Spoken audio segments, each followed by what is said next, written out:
But quickly, let's talk about the dream team. Coach Samson Siasia is furious with the players. They should have been in camp because he knows it's a crucial game they're playing. But what's up with players not coming to camp? I don't know. I don't know that. I don't get that part.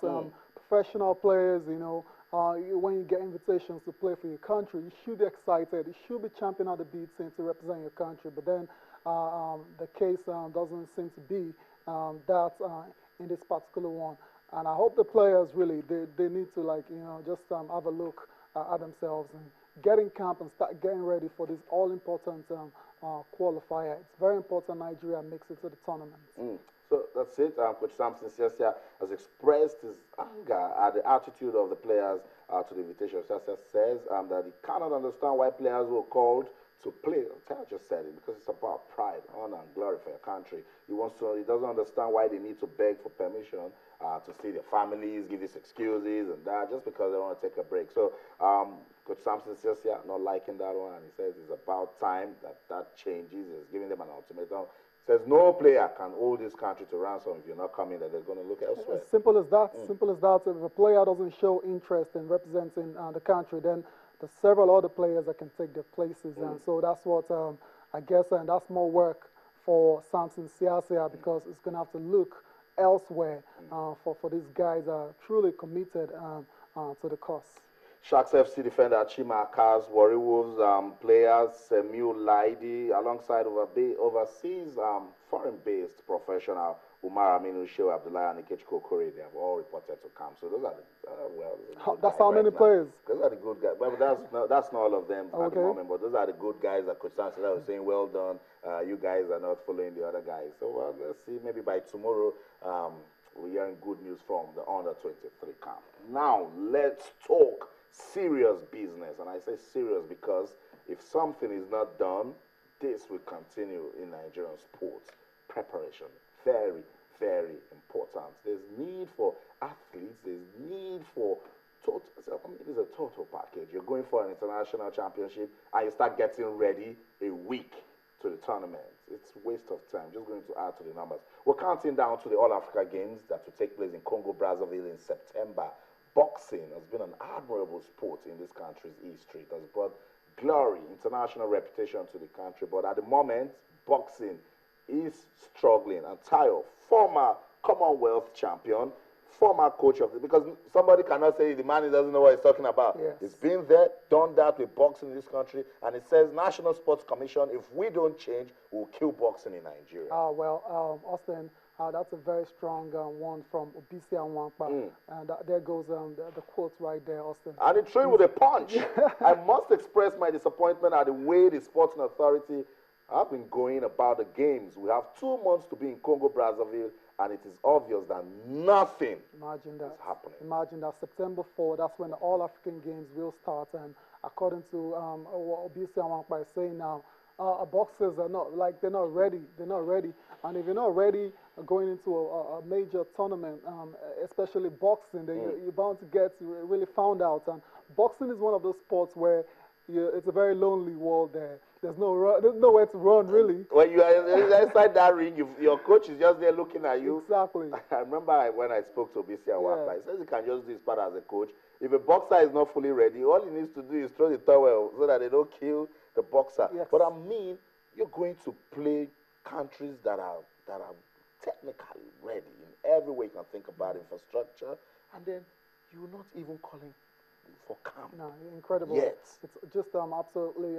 ludicrous, if you ask me, Austin, because, like I said, when you want, boxing, for example, boxing is just that kind of sport where you have to be totally ready. I'm talking physically, I'm talking mentally, So if these guys are not in camp as at this time, and the competition is supposed to start in September, then I don't get what we're expecting from them. What are they supposed to do when the competition starts? Are they supposed to perform miracles, which sometimes it happens. Nigerians rise above then all we gather that. all the athletes, we do one ceremony, we shake hands, and then we go to But sleep again. that's not the way to go. It's Also, not the it's way not the to way go, to go. If Tyler. Nigeria wants to, maintain a very top level in boxing or in the world, I'm not even limiting it to Africa now, in the world generally, then we have to do a lot better when it comes to, preparing our athletes. We're talking countries that have been in camp for years ahead of a major games. They will start getting ready, they start working out the strategies and everything that it takes, to actually triumph. But then the case, it's not like that in Nigeria, and I hope the authorities really do something about it. But it's a shame because we've been talking about this for a long time. Like, it's not a new phenomenon at all. It's something that has been going on for a long time, and I hope they bring an end to this, Austin. They really need to bring an end to it. Hopefully, Tayo, because at this point, it's worrying. Since after the Commonwealth Games, we've heard nothing from weightlifting, nothing from wrestling. There are some sports that they are going to the All Africa Games to just take part in it, and just play something.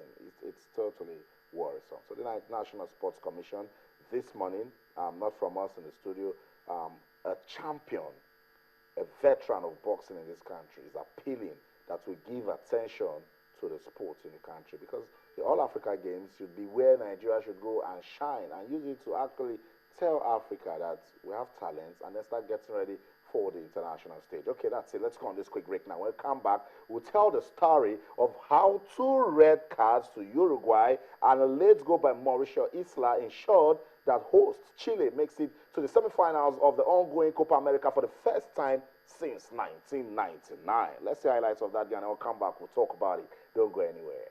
To stay.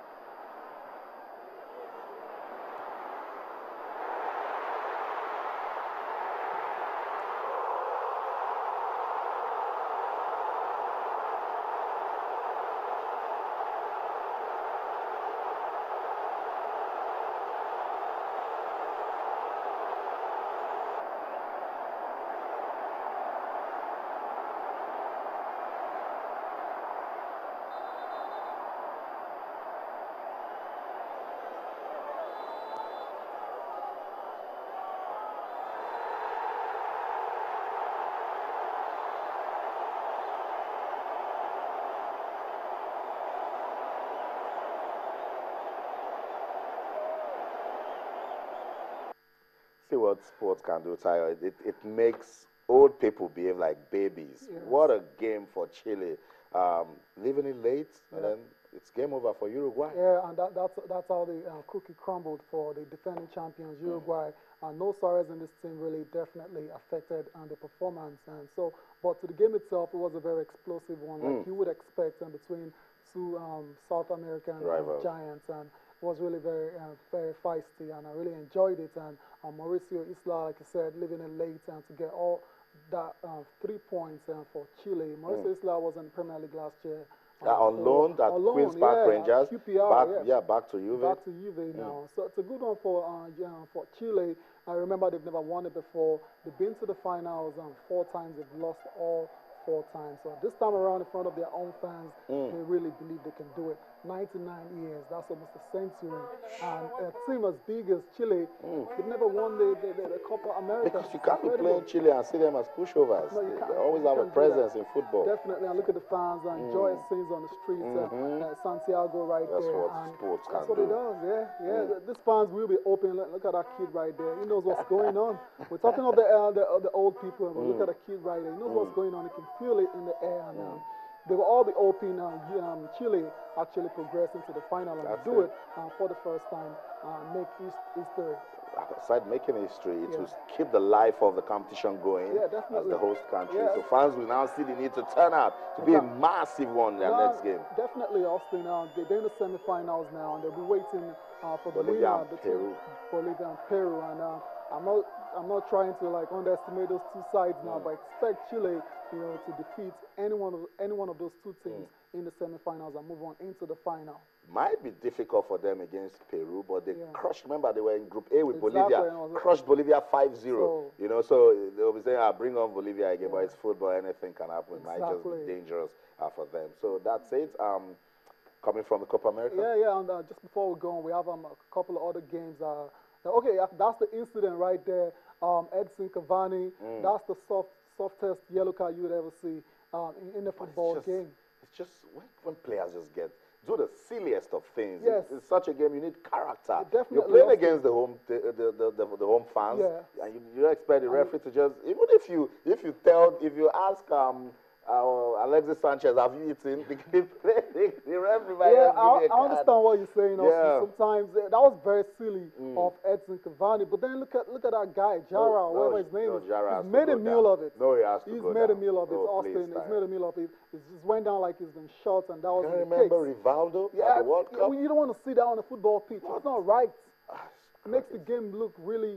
It makes it look really bad and really soft. It just It's not a good one. It just tells players, mind your game. Just play your football. yeah, I know. Don't try to be angered in any way. Yeah, Just Austin, play the game. I'm not absolving Cavani of any blame. I'm just saying what led to that second yellow card is just not good for the game at all. And we have other fixtures.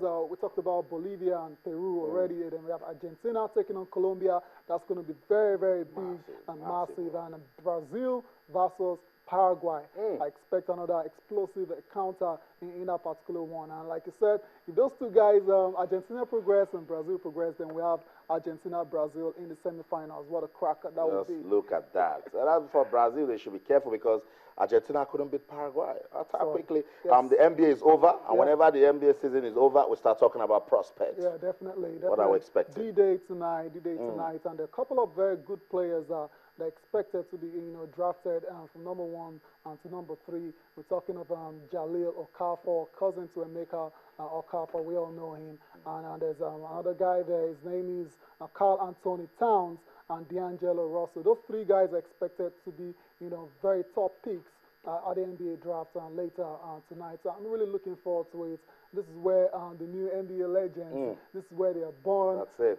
We can't just wait. If we go down memory lane and see the guys that have been chosen as number 1 before, the likes of Tim Duncan, LeBron James, Akeem the Dream Olajuwon, Magic Johnson and the likes, you can understand why there's so much excitement when it comes to the draft night. And I can't just wait. Unfortunately, there's some guys that get chosen as number 1 as well, but they end up having a terrible career. There's Michael Olowokandi, Nigerian, we all know him, the Candyman, was chosen in 1998 as the number 1 draft pick, but he went on to have an underwhelming year. When you come to the NBA and see all the drama, if you're not strong for it, you just take. You have to be ready. You have to be really ready. That's it. So the draft is done tonight. We'll come tell you about it tomorrow. But let's see. I'm sure we'll be rooting for Okafor. Okafor should make that pick. That's the show for sports this morning. But remember, you can keep talking to us on Twitter, or channels_sports, and on Facebook, or channels-sports. That's where the curtain falls on behalf of the ever-winning sports team at Channels Television Sports Center in Lagos, Nigeria. My name is Austin Okunakpa. Until I come your way again in everything you do, remember, let's keep talking sports. Bye for now. I got the opportunity to meet Kevin Garnett, who I'm a big fan of. They're all excited. They had a new facility. They're excited to have a young team. Andrew Wiggins, Rookie of the Year. Zach LaVine won a dunk contest. So there's a lot of excitement going around the Minnesota Timberwolves. For me, I just want to go and make my mark on any organization I'm picked to and fortunate enough to play for. The biggest thing here is just like at Kentucky, you have to sacrifice, and if needed, if I go 1, 2, 59, 60, wherever team I go to, I'm going to just be the best player I could possibly be for the team and help us try to win a championship. Obviously, something that everybody's dreamed about, but just to be in that category of the guys that really get to make it reality is unbelievable. Definitely a blessing. I know my life's going to change, but it kind of already changed in a perspective because I played professional last year, so I kind of make that transition. But, I mean, this is the NBA, it's different. But I kind of am a little bit used to, like keep the press, all that stuff. So just because I played 1 year in professional in China, it was the same way. The only difference, I had a translator right here next to me. But other than that, basketball-wise, I'm confident. I'm just go in there, work hard, and do what I can do.